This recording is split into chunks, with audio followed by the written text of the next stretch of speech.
Introduction to MRI Physics, Part 1. I'm Alex Levitt. I'm a neuroradiologist at Jacobi Medical Center. And let's start by talking about where MRI signal comes from. This is the outline for the talk. First, I'd like to start with some acknowledgments. So, Dr. Michael Lipton taught me most of what I know about MRI physics. I highly recommend that you check out his book, Totally Accessible MRI, as well as his lecture series on YouTube. Most of what I know comes from him. I'd also like to acknowledge Dr. Alan Elster. He has an amazing website, Questions and Answers in MRI, which I highly recommend you check out. And I'll just read this, which I excerpted from his website.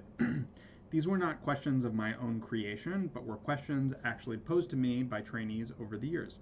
As such, they reflected areas of common confusion that had not been answered satisfactorily by existing books and web sources.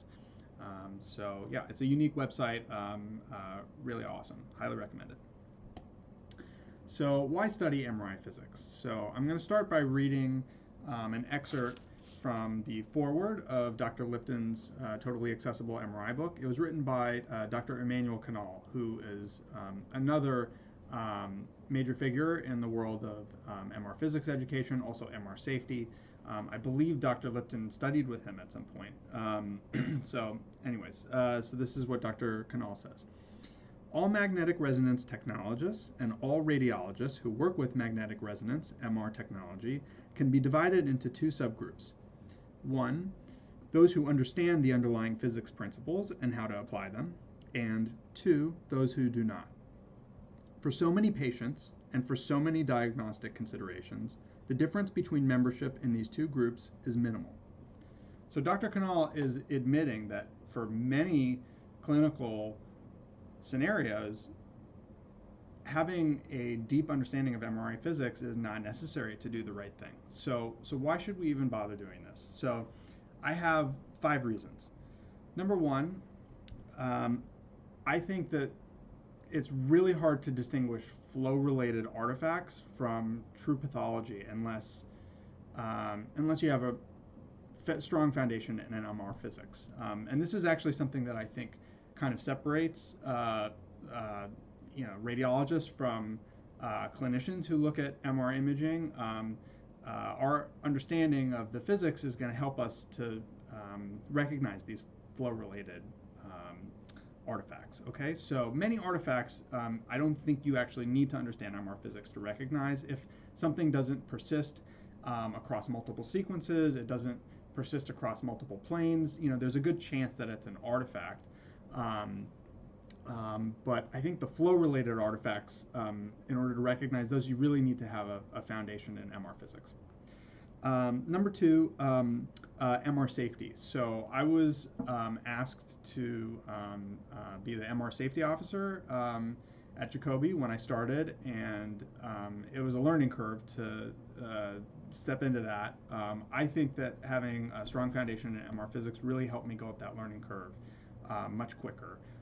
And I would argue that MR safety is not just the responsibility of the MR safety officer, it's really the responsibility of all of the radiology faculty and residents in the department who are supervising the protocoling of these MR exams. And I think having a strong foundation in MR safety, in MR physics will set you up for success in the world of MR safety. Number three, I think if you want to tweak a protocol, to customize a protocol, or to take a protocol that you've read about in the literature and bring it to your institution, being able to speak the language of MR physics, I think it's going to make it easier to work with the MR technologists in order to implement it. So if you're adjusting protocols or implementing new protocols, I think having a strong foundation in MR physics is going to be helpful.